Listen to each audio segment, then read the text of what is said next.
할렐루야. 네, 오늘은 수요 예배 시간에 우리가 큐티 세미나 지난주에 이어서 두 번째로 묵상에 관해서 함께 나눠보는 시간을 갖도록 하겠습니다. 제가 올해 초에 큐티 세미나를 진행하면서 큐티가 무엇인가, 그리고 왜 해야 되는가, 어떤 방법으로 해야 되는가, 그렇게 두 주에 걸쳐서 설명을 드렸습니다. 그런데 사실은 시간이 지나면 다 잊어버리게 되죠. 그것이 하나님의 은혜입니다.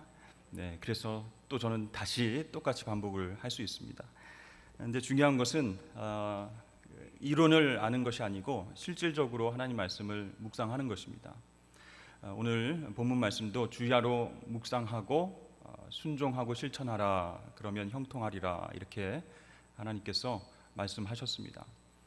그리고 지난주 강사분을 통해서는 허탄한 신화를 버리고 경건에 이르는 연습, 경건에 이르는 훈련을 해야 된다라고 그렇게 강조하셨죠.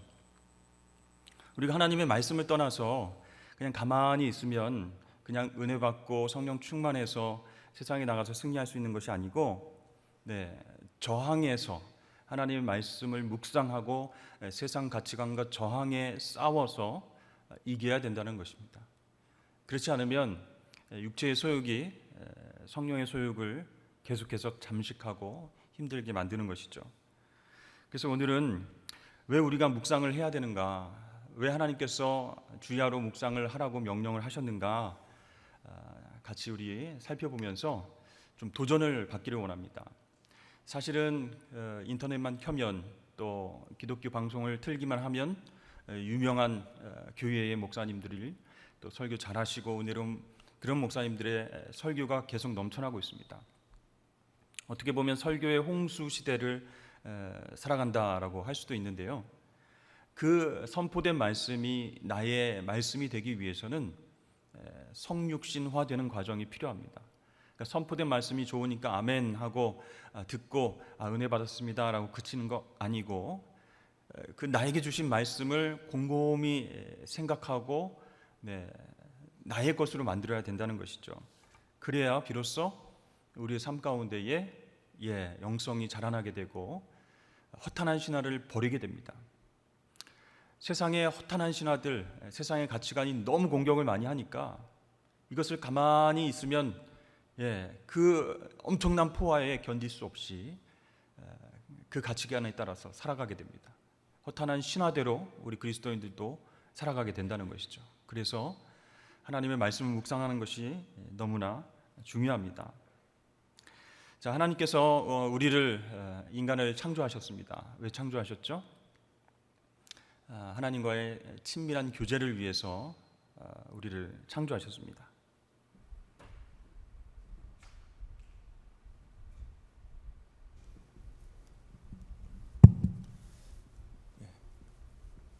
우리가 묵상의 중요성을 먼저 말하기 전에 하나님께서 우리를 창조하셨다는 사실에서부터 이제 시작을 하면요, 하나님이 인간을 창조하셨는데 그것은 교제하기 위해서, 그렇죠?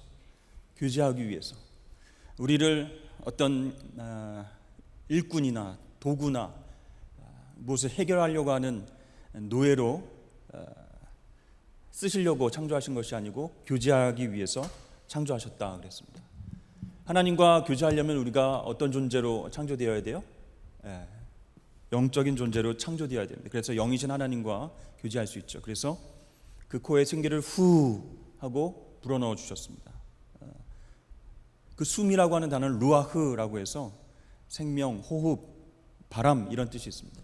그래서 하나님과 교제하고 그렇게 살아가기 위해서 우리를 창조하셨는데 거기에 뭐가 들어옵니까? 죄가 들어와서 타락되죠. 그래서 하나님과의 교제가 깨졌습니다. 그러면 끝이 나야 되잖아요. 내가 너희와 교제하기 위해서 사랑의 마음으로 나와 똑같은 영적인 존재로 창조했는데 내 말에 불순종해? 끝! 이제부터 너와 나는 끝났다라고 생각하고 심판하고 멸망하시면 될 텐데 하나님께서 우리를 부르십니다. 어떻게 해요? 아담아, 내가 어디 있느냐? 하나님께서 우리를 찾으신다는 거예요. 죄로 인해서 타락하고 하나님과의 교제를 깨뜨려버린 우리지만 그 관계를 끝내지 않으시고 내가 어디 있느냐라고 우리를 찾으십니다. 여기서부터 우리가 회복의 소망을 보게 되는 것이죠.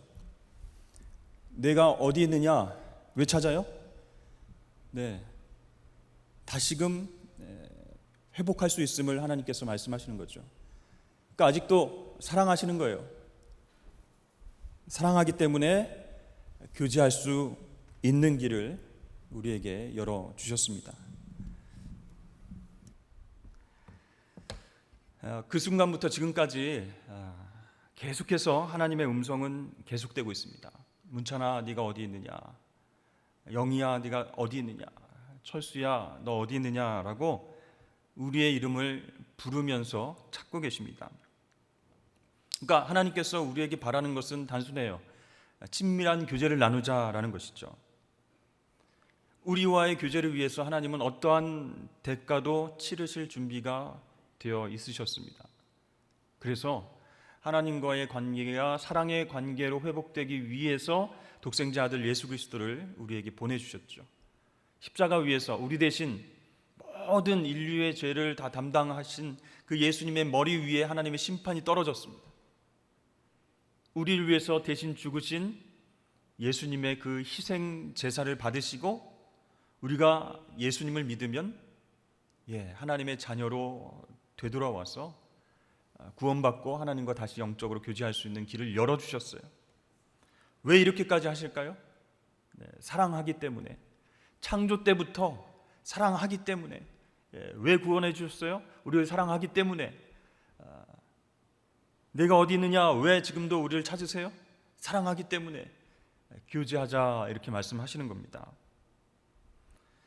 자, 그래서 세상에 단 하나뿐인 인격 있는 작품, 영이 있는 작품으로 우리를 창조하셔서 누구나 예수의 이름으로 하나님의 자녀가 된 자란 모든 사람들이 하나님과 영적으로 교제할 수 있게 되었습니다. 이게 너무 큰 은혜예요. 큰 사랑입니다. 근데 여러분, 하나님께서 우리 인간을 창조하실 때에 아까도 말씀드렸지만 마음대로 조종하거나 통제할 수 있게 하셨을까요? 없게 하셨을까요? 하나님 마음대로 통제하고 조종하고 로봇처럼 그렇게 만드셨나요? 아니죠? 자유의지를 가진 타자로 인격적인 존재로 창조하셨어요. 왜 그렇게 하셨나? 위험성이 있잖아요. 하나님 말씀에 불순종할 수 있고 하나님을 거역할 수 있는 그런 위험성이 있잖아요. 그럼에도 불구하고 우리를 자유의지를 가진 그런 존재로 창조하신 이유는 그 자유만이 사랑의 관계를 낳을 수 있기 때문에. 진짜 사랑의 관계를 낳으려면 자율적으로 선택해서 사랑합니다라고 해야 그 관계가 진짜 사랑의 관계가 되기 때문에 그렇게 우리를 창조하시는 거예요. 그래서 하나님 입장에서 보면 거부당할 수 있는 위험한 결정이었어요. 인간을 창조할 때에 내 영으로 창조할까 아니면 그냥 동물처럼 그냥 창조할까 이렇게 고민을 하시다가 내가 이 인간에 의해서 거부당할 수 있는 위험이 있지만 자유로운 의지를 가진 영적인 존재, 나의 형상대로 사람을 창조하자 이렇게 결정하신 거예요. 그러니까 하나님 입장에서 보면 스스로의 자신의 자유를 제한한 그런 포기의 결정이었어요. 자, 하나님은 우리 인간을 사랑의 파트너로 삼으셨습니다. 그리고 인간이 거할 자유로운 공간을 주시기 위해서 하나님께서 세세하게 다 간섭하지 않으시고 뒤로 물러나 계셨어요. 이것을 하나님의 전능성으로 우리가 바라볼 수 있습니다. 존 레벤슨이라고 하는 사람은 이 하나님의 전능성을 어떻게 설명했냐면 악에 의해서 상처받고 망가지는 것을 견디는 전능성이다 이렇게 이야기하고 있습니다. 쉽게 얘기하면 하나님께서 우리 인간을 창조하실 때에 자유로운 의지를 가지고 하나님께 순종할 수도 있고 불순종할 수도 있는데 그것을 선택하게끔 만든 이유는 하나님이 전능하시기 때문에 인간이 거할 수 있는 자유로운 공간을 허락해 주시기 위해서, 그리고 그 완전한 자유를 통해서 하나님 사랑합니다 라고 스스로 선택할 수 있게끔 만들어 놓으신 거예요. 누가 감히 그런 일들을 할 수 있겠습니까? 누가 그런 창조를 할 수 있겠습니까? 하나님만이 우리를 사랑하기 때문에 악에 의해서 상처받을 수도 있지만 당신 자신의 자유를 제한하시면서까지 우리를 영적인 존재, 자유의지를 가진 존재로 창조하신 거예요. 그래서 만약에 아담과 하와가 그 놀라운 하나님의 은혜와 사랑에 감동하고 압도돼서 자발적으로 하나님 사랑합니다 하고 하나님께 순종하고 교제할 때에 그 전능성이 드러난다는 거예요. 안타깝게도 죄로 인해서 하나님과 인간의 사랑의 관계가 깨졌죠.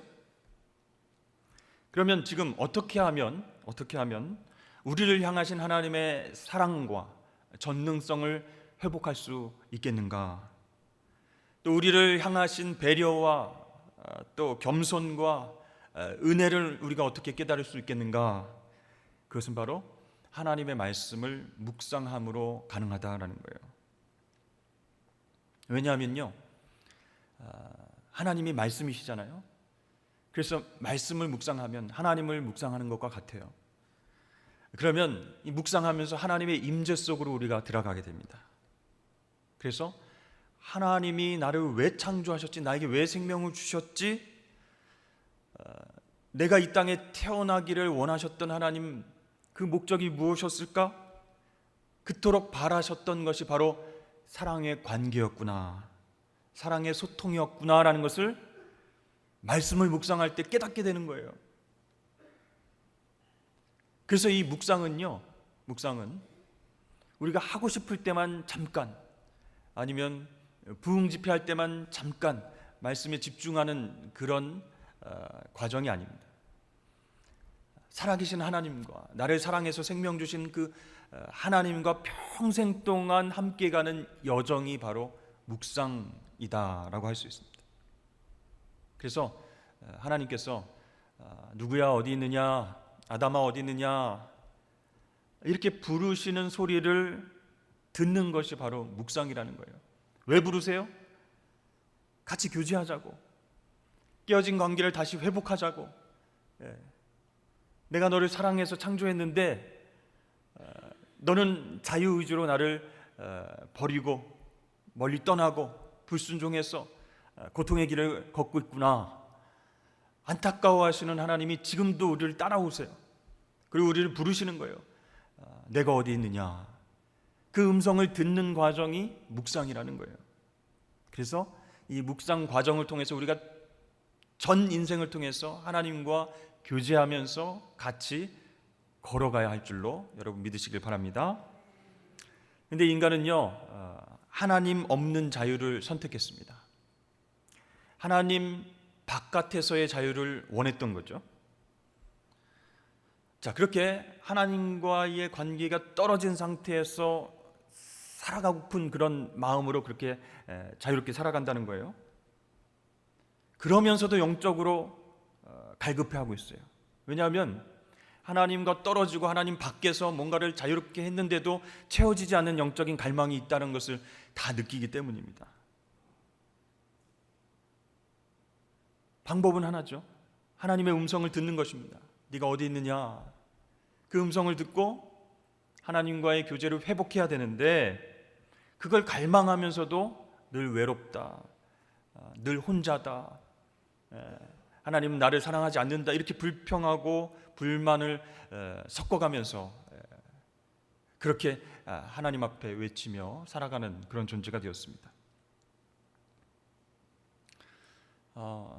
조이럽이라고 하는 사람은 나와 함께 춤을 추겠니? 라는 책을 쓰면서 거기에서 묵상은 바로 자신에게 춤을 권하시는 하나님이다, 이렇게 묘사를 하고 있습니다.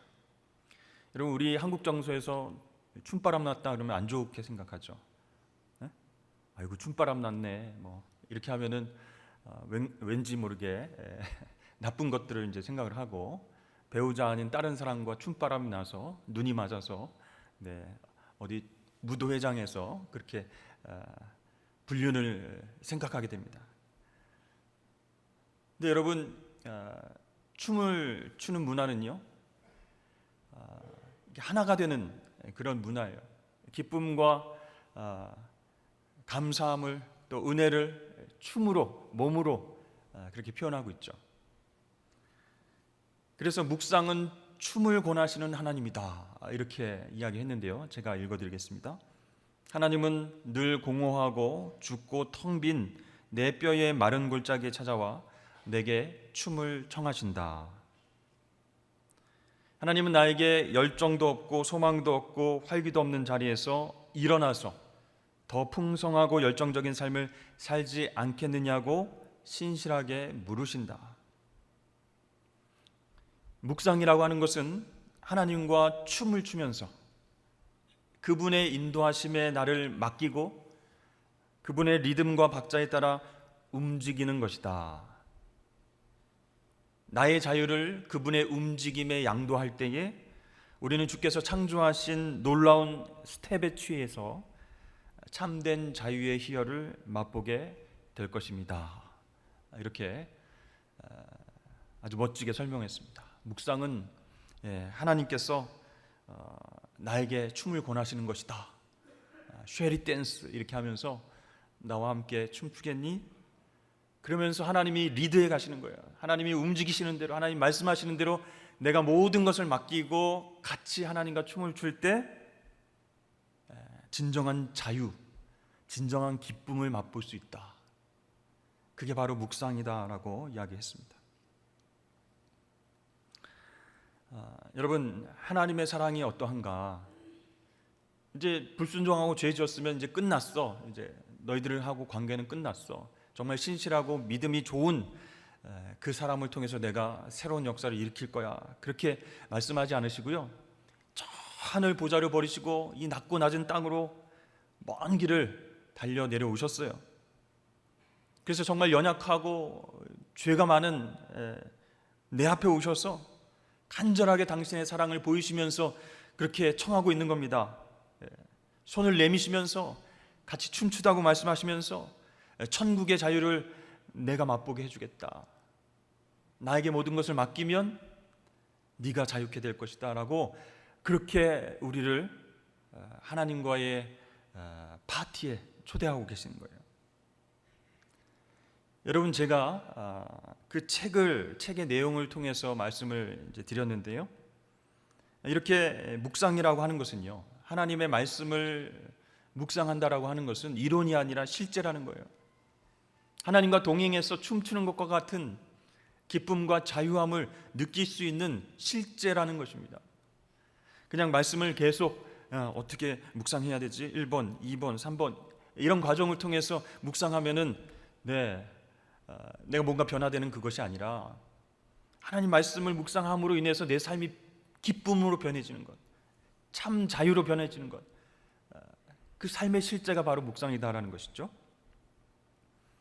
그래서 성경 속의 정보를 다 이렇게 주고받고, 그런 말씀이었구나, 이렇게 삶에 적용하면 되겠구나, 참 은혜롭네 하고 끝나는 것이 아니라 인격과 인격이 대면하는 일, 만나는 일, 거기에서 스파크가 일어나는 일이에요. 하나님의 인격과 나의 인격이 도저히 만날 수 없는데 하나님이 우리를 초대하셔서 나를 부르셔서 함께 춤을 추고 그 말씀의 잔치 안에 머물 때에 스파크가 일어나는 거예요. 그러면 어떻게 될까요? 크고 센 것에 우리가 영향을 받게 되죠. 하나님의 사랑과 은혜와 자비가 너무 크니까 우리 인격이 거기에 영향을 받게 됩니다. 그래서 묵상을 통해서 우리의 성품과 우리의 인격과 주변의 삶이 막 변화되는 그런 놀라운 역사가 일어나는 것이죠.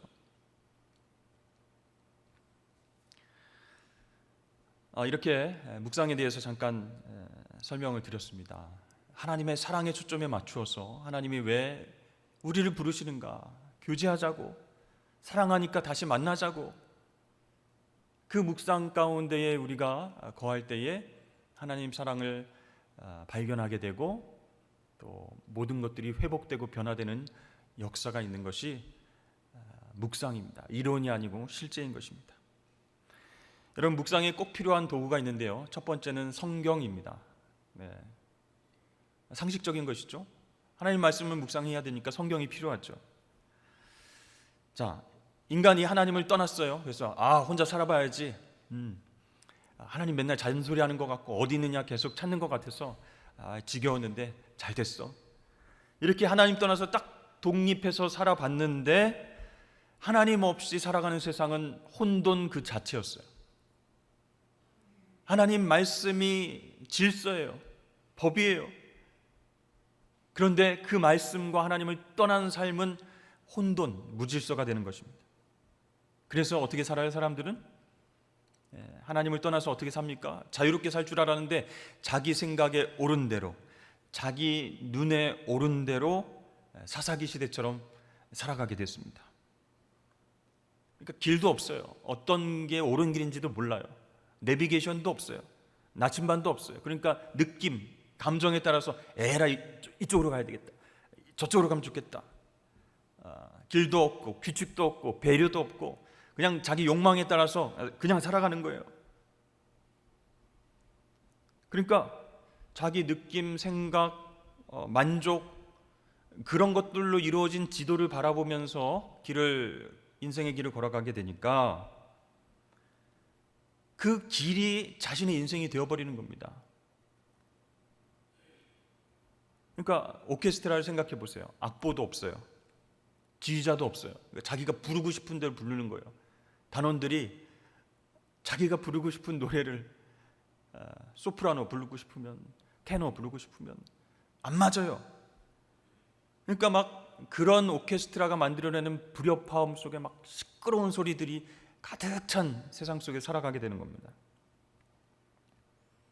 그럼에도 불구하고 인간은요, 하나님께서 주신 성경을 무시합니다. 성경 말이야 그냥 베스트셀러지. 예수라고 하는 그런 어떤 신적인 존재를 꾸며서 만들어내고 누군가의 사적인 이익을 위해서 만들어낸 그런 책 아니겠어? 이렇게 생각을 합니다. 근데 사람들이요, 너무 무지한 거예요. 자신의 인생이 그렇게 정말 불협화음 오케스트라와 같은 삶을 살아가면서도 뭔가 내 인생을 인도해 줄 수 있는 나침반이 없을까 고민하지 않는 거예요. 너무 많은 선택의 자유가 있기 때문에 아무것도 선택하지 못하고 그냥 방종하면서 살아가는 것을 모르는 거예요. 물론 하나님 말씀을 선택하지 않고 살아갈 자유도 있습니다. 그러나 하나님을 선택하지 않아도 될 자유를 누리면서 살아갈 때에 그 결과가 얼마나 혹독한지를 경험을 통해서 다 알고 있어요. 그럼에도 불구하고 나는 자유롭다, 이렇게 착각하면서 사는 게 우리의 모습이에요. 그렇기 때문에 우리 인간에게, 저와 여러분에게는 더욱더 성경이 필요합니다. 하나님 말씀이 필요해요. 왜냐하면 우리 인간은 창조주 하나님 안에서만 자유롭기 때문입니다. 이 안에 있으면 막 통제당하는 것 같고 답답한 것 같고 그렇지만 밖에 나가면 이게 완전한 혼돈 그 자체인 것을 깨닫게 되는 거예요. 다시 들어와야 여기가 편안히, 여기가 질서 있구나, 여기가 기쁨이구나, 여기가 자유구나, 그걸 알 수 있어요. 성경 속에서 누가 그랬어요? 탕자가 그랬습니다. 아버지 밑에서 집에서 살아가는 게 너무너무 답답해요. 빨리 유산을 받아가지고 이 집이라고 하는 공동체를 뛰어넘어가지고 좀 마음껏 즐기고 살아보고 싶은 거예요. 그 유산을 다 탕진하고 나서 아버지가 그리워졌습니다. 통제가 아닌 사랑이었다는 걸 깨달았어요. 그런데 들어가면 안 받아주실 것이 분명한데 어떡하지? 대안이 없는 거예요. 종으로라도 그 집에 들어가자, 내 아들이 아니고 종으로라도 들어가자라고 터덜터덜 그렇게 집으로 돌아올 때 하나님 아버지께서, 그죠? 계속 기다리고 있다가 발견되자마자 달려가서 목을 끌어안고 뽀뽀하고, 네, 가락지를 끼워주고 신발 신겨주고, 넌 내 아들이다, 이렇게 맞아주셨어요. 여러분, 인간은 창조주 하나님 안에서만 자유롭다는 거예요. 그래서 그것을 언제 깨달을 수 있느냐면, 하나님 말씀을 묵상할 때 나를 지으신 하나님, 하나님이 지으신 세상, 또 나를 둘러싼 수많은 관계들, 이것을 새로운 관점으로 볼 수 있게 해주는 것이 바로 묵상이라는 거예요. 처음에는 죄된 관점에서 보면 아우 지겨워, 아우 답답해, 뛰쳐나가고 싶어, 이건 자유가 아니야, 구속이야 라고 했는데, 하나님 말씀을 묵상하면 묵상할수록 새로운 질서가 보이기 시작하는 거예요. 아, 이게 진정한 자유구나, 이게 진짜 자유구나, 하나님 떠나면 안 되는구나. 그러니까 익숙한 대로 세상적인 가치관으로 어떤 죄의 어떤 생각대로 나와 세상을 바라보는 것이 아니라 진리 안에서 낯설게 바라보게 되는 거예요. 자, 여러분, 우리가 아무리 똑똑하고 지혜롭고 IQ가 막 150, 160 되고 멘사 회원이 되고 모든 것을 다 잘 알아도, 여러분, 하나님의 생각과 나의 생각은 다릅니다. 우리의 지각, 우리의 지혜로움을 뛰어넘으시는 하나님의 그 지혜는 따라갈 수가 없어요. 그런데 하나님의 말씀을 묵상하면요, 어리석고 자기만 알고 정말 연약하고 그랬던 우리가 하나님의 말씀을 조금이라도 깨달으면 낯선 세계가 확 다가오는 거예요. 야, 이런 새로운 세계가 있었어? 놀랍다. 그러면서 조금씩 변화되는 겁니다. 그래서 여러분, 묵상을 잘하게 되면, 올바른 묵상을 하게 되면요, 내 언어, 내 삶의 방식, 또 나의 친밀한 관계, 이걸 다 깨트리고 내가 쌓아놨던 왕국을 무너뜨리게 하는 거예요. 하나님 말씀 묵상하니까 새로운 질서가 보이게 되고, 새로운 왕국이 나에게 다가오고, 새로운 운명과 하나님이 원하시는 사명이 무엇인가를 발견하게 됩니다. 그래서 하나님께 순종하게 돼요. 결과적으로 하나님 말씀을 잘 묵상하면 내 왕국이 무너지고 하나님 나라가 나의 삶, 나의 인생 가운데에 그렇게 다가오는 줄로 여러분 믿으시길 바랍니다. 야, 이제 하나님 나라가 내 마음 가운데 오는구나, 좋다, 한번 해보자. 그렇다고 내 마음과 내 뜻대로 되는 게 아니라는 거예요. 네, 나의 주도권을 내려놓고 성령 하나님께서 역사하시도록 그렇게 노력을 해야 되는 거예요. 묵상을 통해서 하나님은 어떻게 하면 내 인생을 끌어들여서 내가 승리할 것인가, 하나님을 어떻게 내 편으로 만들어가지고 좋은 것을 얻고 부자가 될까, 이걸 생각하는 게 묵상이 아니라는 거예요. 오히려 반대라는 겁니다. 깊이 있게 하나님 말씀 묵상하고 하나님 경험할 때 하나님의 세계에 참여할 수 있도록 말씀이 우리를 초대합니다. 근데 우리가 보면 순종했는데 뭔가 손해볼 것 같아. 이 길로 가면은 성공의 지름길이 아닌 것 같은데, 정말 천천히 가는 것 같고, 주변 사람들 보면 막 핑핑 막 달려나가고 막 부자 되고 막 그런 것 같은데, 하나님 나라가 나에게 임했고 새로운 관점으로 세상을 바라보게 됐고 깊이 묵상하고 순종하고 있는데 왜 이러지? 라고 막 불안해질 때도 있는 거예요. 그러나 낯설고 익숙하지는 않은데 내가 손해보는 것 같은데 순종할 때 참 자유가 찾아옵니다. 왜 그렇습니까? 하나님께서 내 길을 인도하시기 때문에. 여러분, 이게 어떻게 가능할까요? 하나님 말씀을 읽고 생각하고 묵상하는데 어떻게 이런 변화가 있을까요? 바로 말씀이 하나님의 인격이기 때문입니다. 여러분, 말의 본질은 인격성이 있죠. 말을 통해서 우리는 그 사람의 성품과 성격과 그 사람의 뜻을 발견하게 됩니다. 타인의 말을 통해서 그 사람이 어떤 생각을 하는 사람인지를 알 수 있게 되는 거예요. 마찬가지로 하나님의 말씀을 듣지 않고는 하나님의 성품과 하나님의 인격과 하나님의 영을 대면할 수가 없는 거예요. 하나님은 말씀을 통해서 당신을 드러내시고 말씀과 함께 우리 가운데 임하시는 분이시기 때문입니다. 그렇습니다. 여러분, 성경 말씀은 그저 글자가 아니에요. 하나님의 말이자 인격입니다. 그래서 연구 대상이 아니에요.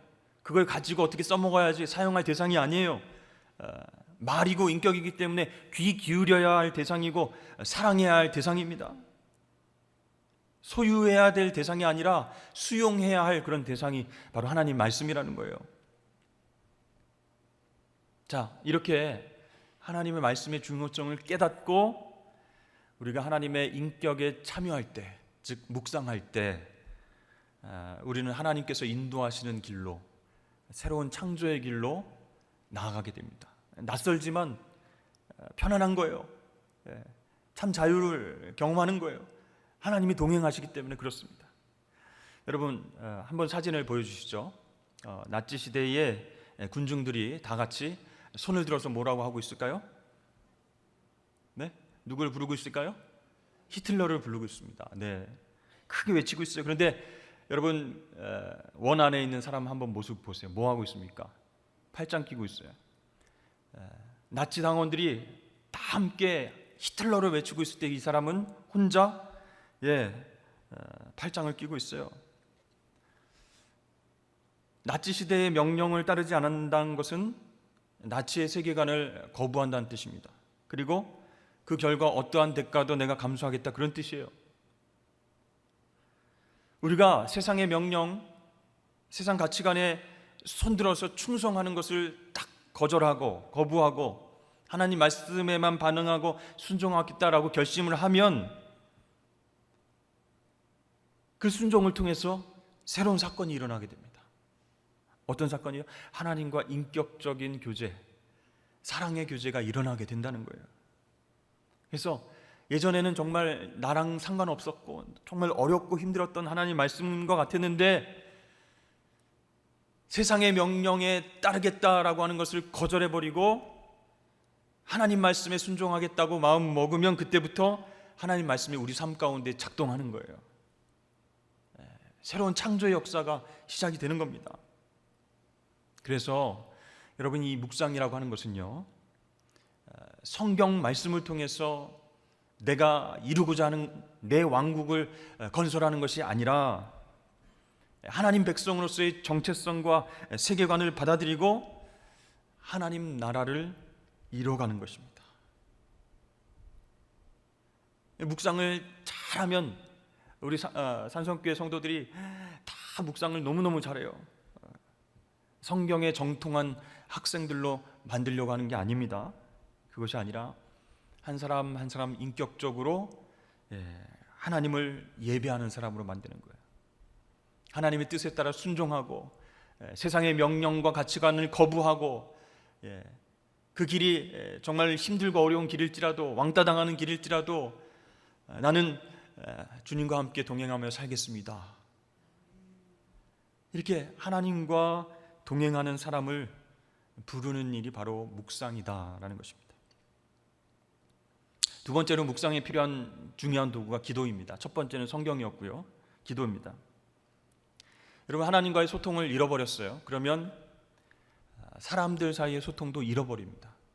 무슨 말이에요? 난 정말 옆에 있는 사람들하고 잘 지내고 유머 감각도 있어서 잘 통하는 사람들 많고 내가 오피니언 리더로서 내가 한마디 하면 사람들 잘 따르고 그런 것 같죠? 아닙니다. 하나님과 소통을 잘 못하면 사람과의 소통도 안 되게 되어 있습니다. 왜냐하면 하나님이 나에게 주신 언어가 없기 때문에, 하나님의 말씀이 이 안에 없기 때문에 자신의 언어도 파괴되는 거예요. 스스로 망가지게 되어 있습니다. 요즘 우리는 굉장히 빠른 속도의 시대를 살아가고 있습니다. 저도 이제 전에 교회에 청년이 휴대폰 그걸 하고 있어서 목사님 휴대폰 하시죠? 그래서 고민하다가 교인한테 해야지 하고 했는데 2년 안에 새로운 폰을 바꿔주는 거라고, 반 가격에 해주겠다고. 그래서 이제 했어요. 그래서 다 냈고 이제 2년이 됐는데, 2년이 되면은 쓰던 폰을 반납하고 새로운 폰을 받으니까 얼마나 기분 좋아요. 그런데 아니에요. 요금이 비싸졌어요. 아니, 휴대폰 저는 고장 안 나면 계속 써야 된다고 생각하는데 프로그램 자체가 2년 안에 바꿔야 됩니다. 새 폰은 그냥 드립니다. 막 이러니까 우리 교인이 그러니까 가입했습니다만 따져보니까 계산기 두드려보니까 비싼 거예요.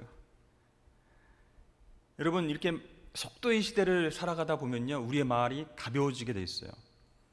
그리고 말의 의도와 내용도 잘 안 따져봐요. 뭐가 중요한 말인지, 뭐가 의미 있는 말인지 잘 안 따져요. 그냥 인상만 봅니다. 말을 어떻게 저렇게 조리 있게 잘하네, 아주 깔끔하게 하네, 아나운서 같네, 이런 겉모습만 판단하는 거예요. 그러니까 여러분, 디지털 시대, 속도의 시대는요, 침묵이 아니라 더 빠른 소통을 막 원하는 거예요. 그래서 SNS 요즘 아이들 같은 경우에 보면은 줄임말 같은 거 있고, 그다음에 무슨 이모티콘 하는데 무슨 말인지 하나도 모르겠어요. 크크크크는 알아듣겠어요. 뭐 크크크크, 하하하는 알겠는데 뭐 기역, 니은, 뭐 이응, 뭐 이렇게 하면 이게 무슨 뜻인가? 여러분, 한번 무슨 뜻인지 한번 맞춰보세요. 강직인 무슨 뜻일까요? 강직인, 강아지를 키우는 직장인, 이런 뜻이에요. 완네스 들어보셨어요? 완네스, 완전 내 스타일이다, 이런 뜻이에요. 당모치 무슨 뜻이에요? 당연히 모든 치킨은 옳다. 너또다 이렇게 얘기를, 너 또 다이어트해? 이런 뜻이에요. 일치월장, 이건 쉬운 말 아닌가? 아니에요. 일요일 날 취하면 월요일 날 장난 아니다. 일치월장. 만반잘부, 이게 뭔가 찾아봤더니 만나서 반갑습니다, 잘 부탁합니다, 이런 뜻. 만반잘부. 그러니까 막 시대가 빨리 변하니까요, 이 말도요 더 빨리, 더 짧게 그렇게 노력하는 거예요. 근데 사람들이 다 이해하지는 못하는 거예요. 그나마 이거는 이제 학생들이 하니까 재밌고 이제 귀여운 표현들이 많은데, 입에 담기도 막 어려운 욕설, 음담패설, 줄임말, 어두운 말, 수치스러운 말, 욕망과 제약의 언어들이 너무나 많이 있어요.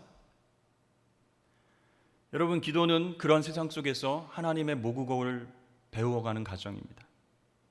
탐욕과 파괴와 갈등의 언어를 버리고 사랑의 언어를 배워가는 과정이 기도예요.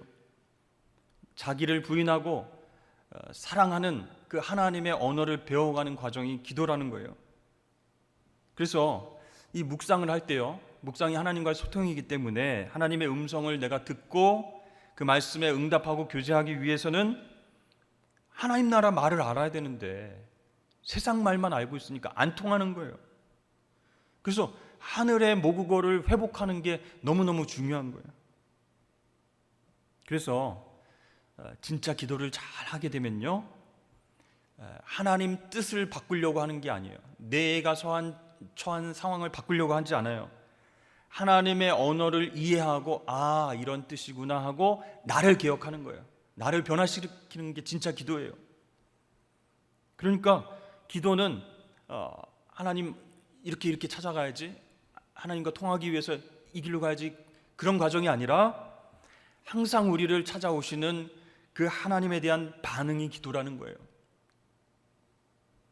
그래서 내 필요에 따라서 막 열심히 하는 그게 기도 자체가 아니라 하나님의 필요, 하나님 뜻을 발견하는 것이 중요하다. 그래서 기도가 잘 되기 위해서는 어떻게 해야 돼요? 하나님의 언어가 있어야 되잖아요. 하나님의 언어, 모국어 뭐예요? 하나님 말씀이에요. 말씀을 들어야 돼요. 말씀을 묵상하지 않고는 기도도 안 나온다는 거예요. 말씀이 이 안에 없는데, 묵상하지도 않았는데 막 기도를 열심히 하는 사람들 어떻게 기도할까? 말씀이 없는데 열심히 기도하는 사람들은요, 대부분 내 욕심으로 하는 거예요. 내 정욕으로 하는 거예요. 그렇게 변질되기 쉽습니다. 그래서 기도로 준비하지 않는 말씀 묵상은요, 차가운 문자만 남는 거예요. 또 기도로 나아가지 않는 그 묵상은 내 기대와 내 필요를 정당화하기 위해서 말씀을 이용하는 일이 되어 버리는 것입니다. 그렇기 때문에 기도가 묵상에 있어서 참 중요한 거예요. 그러니까 우리는 야구장에 가면요, 롯데 막 응원하죠. 여기 부산이니까. 근데 외야석에 앉아서 이렇게 관람을 하는 그런 것이 아니라 직접 운동장에 내려가서 말씀대로 직접 뛰는 거예요. 그게 기도입니다. 입술의 언어, 거기서 멈추면 안 되는 거예요. 손발의 언어가 돼야 된다는 것이죠. 하나님 나라가 이 땅에 이루어지도록 기도하라고 주님께서 가르쳐 주셨잖아요. 주기도문을 통해서. 하나님의 통치가 이 땅에, 이 현장에 일어나기 위해서는 우리가 입술로 드리는 기도뿐만 아니라 삶의 현장으로 나아가서 직접 뛰어야 된다는 것입니다. 그렇게 하나님의 언어를 배우고 하나님의 말씀을 잘 듣고 그렇게 기도하며 묵상할 때에 이게 굉장히 파워풀해지는 거죠. 자, 여기서 기도할 때 중요한 것이 있습니다. 하나님께서 기도를 하면 할수록 불안하고 좌절감에 빠지고 믿음이 없이 흔들고 이런 분이 아니시라는 거예요. 하나님이 내가 진정으로 기도할 때, 하늘의 모국어를 찾아서 말씀 붙잡고 기도할 때 나를 딱 잡아주셔서 안전한 곳으로 옮기신다라는 것을 믿어야 된다는 거예요. 헨리 나우넨이라고 하는 분이 그네타기 고개사 로드레이의 공중 날개에 대해서 설명을 했어요. 그러면서 기도에 대해서 이렇게 말합니다. 공중에 이렇게 그네에서 날아가는 사람이 반대쪽에서 나를 딱 잡아주는 캐쳐, 이 캐쳐를 완전히 믿어야 된다는 거예요. 사람들은 이렇게 잡아주는 캐쳐보다 날아가는 나를 대스타로 생각하는데 아니라는 거예요. 사실은 나를 공중에서 딱 잡아주는 사람이 실수 없이 내 손을 잡아줄 것이라고 하는 믿음이 있어야 된다. 그래서 그 캐쳐가 나를 잡아서 안전한 디딤발이 있는 그렇죠? 반대쪽 디딤판으로 끌어주기를 기다리고 있을 뿐이다. 그런데 그네 타고 있는 사람이 하는 최악의 행동은 뭐냐면 자기가 미리 캐쳐의 손을 확 잡아버리는 거다. 이렇게 하면 큰일 난다는 거예요. 예수님은 아버지의 내 영혼을 아버지 손에 부탁하나이다 이렇게 기도하셨죠. 우리의 캐쳐이신 예수님이 나를 탁 잡아주실 것을 믿고 그분을 향해서 팔을 내미는 게 기도입니다. 내가 막 잡으려고 막 도와주셔야 돼요. 복 주셔야 돼요. 이러면서 나 좀 살려주세요. 이게 아니라 믿음을 갖고 손을 벌리기만 하면 반대쪽에서 캐쳐이신 예수님이 탁 잡아서 어디를? 안전한 곳으로 그렇게 우리를 옮겨주세요. 여기에 하나님의 말씀이 있는 거예요. 그 말씀을 듣고 응답하면서 신뢰해야 되는 거예요. 내가 떨어지지 않을 것이다. 나는 혼자 되지 않을 것이다. 나는 실패하지 않을 것이다. 주님이 나를 잡아주시면 안전하다라는 것을 말씀을 통해서, 묵상을 통해서 확신하게 됩니다. 그때 이제 우리의 묵상은 깊어지는 것이죠. 자, 이렇게 묵상에 필요한 두 가지 요소, 성경 말씀과 기도 제가 말씀드렸습니다. 제가 이제 우리 동산의 목자들 보고 매일매일 묵상합시다, 큐티합시다. 잘 못하시는 것 같아요. 어렵기도 하고 바쁘시기도 하고 좀 힘드신가 봐요. 저는 막 금요일마다 막 여기서 어떻게 하는 겁니다 하면서 막 칠판에다가 막 시꺼멓게 쓰고 막 동그라미 치고 막 그런데도 목자분들의 표정은 별로 이렇게 밝지가 않은 것 같더라고요. 그래서 고민하다가 제가 한 줄이라도 좋으니 여러분 오늘 묵상 말씀을 읽으시고 내 삶에 정말 하나님 주신 말씀이다 생각하시면 한 줄씩만 이렇게 단톡방에 올려주세요. 이렇게 해서 부목사님 통해서 이렇게 하고 있어요. 여러분, 우리는요 기뻐하고 즐거워하도록 그렇게 창조된 존재입니다. 왜냐하면 하나님이 천지를 창조하시고 보시기에 좋았더라 이렇게 말씀하셨잖아요. 그러니까 우리의 인간이라는 존재는 그 하나님 기쁨에 참여해야 되는 존재예요. 그런데 기쁨이 없는 거예요. 왜요? 죄 때문에. 죄가 그 기쁨을 빼앗아가기 때문에 그 하나님의 기쁨과 영광에 이르지 못하도록 방해를 하고 있어요. 그래서 이 죄는요, 하나님만이 채울 수 있는 그 기쁨의 자리를 다른 것으로 대체해버립니다. 야, 묵상하는 건 너무 힘들고 어려워. 기쁘지 않아. 정말 힘들어. 목사님 말 듣지 마 제발. 이렇게 하면서 사탄이 계속 그거 말고 맛있는 맛집 찾아가 봐. 진짜 기쁘지. 대연동에 뭐 새로운 맛집 생겼는데 한번 가봐. 그러면 너무 만족할 거야. 하나님만 채울 수 있는, 하나님 말씀만 채울 수 있는 기쁨을 죄가 싹 빼앗아가는 거예요. 마땅히 누려야 할 영적인 기쁨을 누리지 못하게 만드는 게 사탄이에요.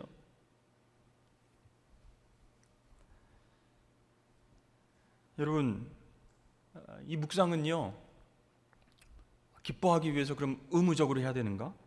그게 아니에요. 하나님 말씀을 붙잡았는데, 기도하면서 하나님 말씀에 순종하면서 살아갔는데 그게 진짜 자유예요. 다 걱정 근심을 내려놓는, 너무나 평안해요. 그 기쁨을 경험하면 계속할 수밖에 없는 즐거움이 되는 거예요. 그래서 억지로 하는 사람보다 즐기는 사람이 더 오래 하고 더 잘하잖아요. 그 즐거움, 기쁨이 묵상을 계속해 나갈 수 있는 원동력이 되는 거예요. 그리고 우리를 전체적으로 묶어서 힘들게 하는 구속과 죄에서 해방시켜주는 그런 놀라운 능력이 된다는 것이죠. 여러분, 그래서 제가 묵상을 강조한다고 해서 정말 내가 큐티 열심히 해서 하나님 말씀 열심히 묵상해서 뭔가를 이루어야겠다, 이런 수단으로 생각하시면 안 됩니다. 묵상 그 자체가 목적이 되어야 돼요. 왜요? 그 묵상을 통해서 하나님 말씀을 생각하고 순종하고 실천하는 그 과정을 통해서 하나님과 인격적으로 만나고 교제하면서 기쁨이 생기기 때문에 묵상 자체가 즐거움이 돼야 되는 거예요. 그걸 통해서 뭔가 어떤 경제적인 이득을 취하겠다, 뭔가 성공하겠다, 이러면 안 되는 거예요.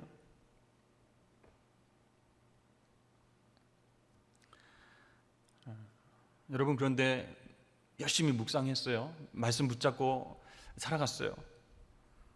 근데 정말 행복하고 즐거운 그런 마음이 들었는데 고난이 찾아오고 아픔이 찾아오고 안전하지 않은 것 같고 불안하고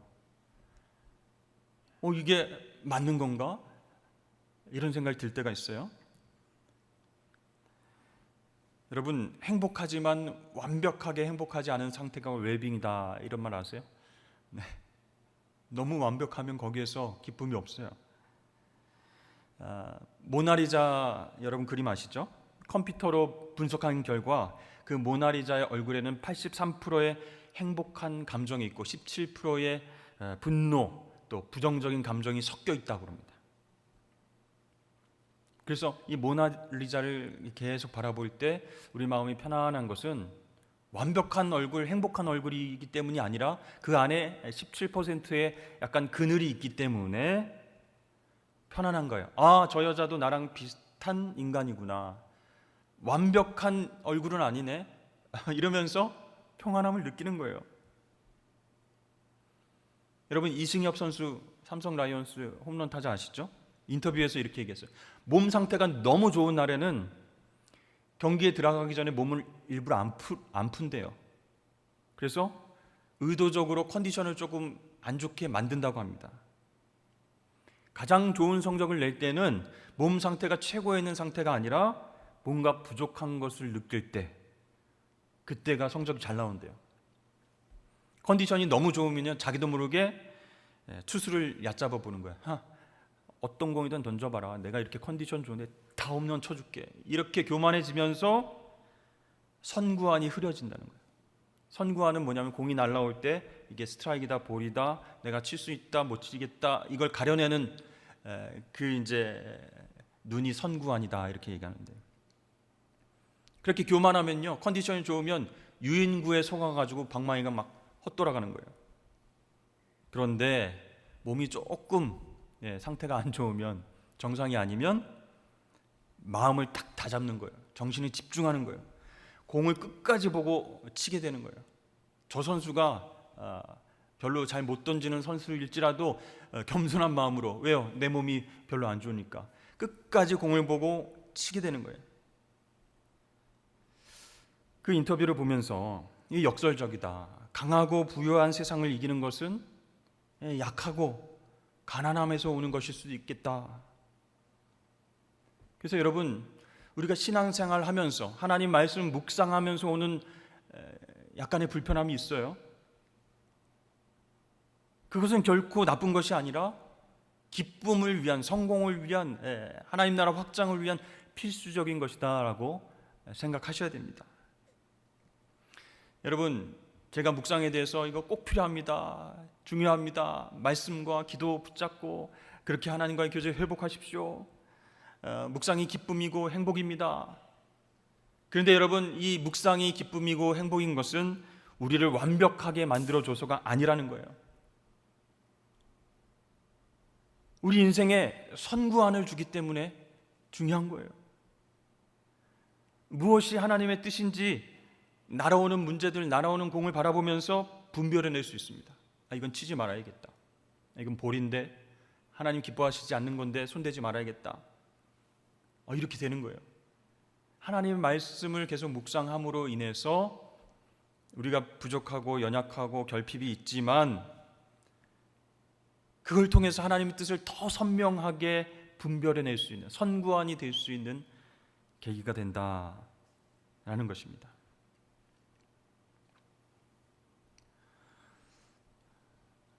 마지막으로 여러분, 이 묵상은요, 여정입니다. 여행입니다. 그러니까 순간에 이걸 다 완성할 수 없어요. 그래서 막 빨리 가려고 지도자가 좀까지 다 해가지고 사람들 이렇게 묵상하는 것도 인도해야지 막 빨리 가서는 안 됩니다. 경주가 아니라 완주를 목표로 해야 됩니다. 남보다 앞서고 남보다 더 잘하기 위해서 묵상을 하는 게 아니에요. 끝까지 하나님과 동행해서 걸어가는 것을 목표로 하는 것이 바로 묵상의 목표입니다. 여러분, 삶의 도착점은요, 하나님께서 정하세요. 내가 건강하니까 한 90까지는 살겠지 생각하실 수 있지만 하나님이 정하시는 거예요, 도착점은. 그렇기 때문에 삶의 여정을 살아가면서, 신앙생활을 하면서, 하나님 말씀에 순종하면서 나아갈 때 중요한 것은 비교하는 게 아니에요. 저 사람은 이렇게 신앙생활 하네, 저 사람은 묵상 너무 열심히 하네, 저 사람 기도를 몇 시간 하네. 그게 아니에요. 각자에게 주신 하나님의 사명이 있고 또 하나님이 정하신 때가 있어요. 그래서 비교하는 게 아니라 묵상의 길을 주님과 함께 걸어가면서 비워내는 거예요. 무엇을 해야지, 무엇을 얻어야지, 무엇을 성취해야지, 그게 중요한 게 아니라 무엇을 비워내야겠다, 무엇을 하지 말아야 되겠다, 무엇을 갖지 말아야 되겠다, 무엇을 피해야 되겠다. 이게 바로 묵상의 여정입니다. 그래서 여러분, 우리 각자에게 맞는 속도와 리듬을 하나님께서 주셨어요. 하나님, 저는 빨리 가고 싶어요. 천국에 빨리 보내주세요. 그래서 사명 잘 감당하고 50 초반에 천국 가고 싶어요. 이런 분들도 있을 수 있습니다만 마음대로 안 돼요. 하나님 정하신 때가 있어요. 여러분, 그 현재를 있는 그대로 받아들이고 하나님과 천천히 걸어가는 여정이 묵상의 여행입니다. 그래서요, 그 스텝을 하나님과 같이 맞추셔야 돼요. 어떤 사람은 하나님 좀 빨리 걸으세요. 어떤 사람은 천천히 걸으세요. 어떤 사람은 대화하면서 조금 더 느릿느릿 걸으세요. 그게 비교할 대상이 아니라는 거예요. 각자에 맞게끔 하나님께서 동행해 주시는 여정이 틀려요. 그래서 전체적으로 여러분 속도를 중요하게 생각하지 마십시오. 네, 방향이 중요합니다. 그리고 누구와 함께 하느냐가 중요해요. 하나님 말씀과 하나님 인격과 동행하면서 천천히 가다 보면 너무 좋은 거예요. 더 유익이에요. 왜요? 그분을 닮아가니까.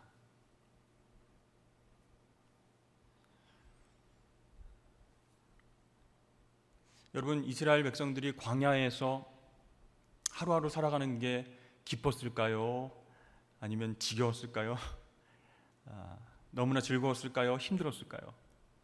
매일매일 끝이 없이 걸어도 그냥 똑같은 모래 벌판이에요. 가끔 가다가 오아시스가 나와서 하나님께서 인도해 주신 물을 먹기도 하고, 또 먹을 것이 없으면 하나님 만나 매출하기를 주고. 근데 하나님은요, 이 이스라엘 백성들이 이미 알고 있는 왕의 대로로 인도하지 않으셨습니다. 가장 빠른 지름길로 인도하지 않으셨어요. 사람들이 알고 있는 길로 가는 것, 그 길에서는 하나님이 필요하지 않기 때문입니다. 이 길로 가야 되겠네, 이 길로 가야 빨라, 이렇게 가야지 성공하지, 그 길로 인도하지 않으실 때가 많아요. 그 길은 하나님을 필요로 하지 않으니까, 하나님 말씀 붙잡지 않으니까. 때로는 우리가 힘들어하는 광야의 길, 낯선 길, 이게 무슨 길이야, 왜 막혀 있어, 한 번도 안 가본 길인데 하나님 동행하신다는데 왜 이런 길로 인도하시지? 라고 생각하며 걸어갈 수 있는 길이 나올 때가 있어요. 근데 중요한 건 뭐라고요? 빨리 가는 것 의미가 없어요. 멀리 가는 것 의미 없어요. 바로 가야 돼요. 방향이 중요합니다. 그리고 하나님과 함께 가는 길이 중요합니다.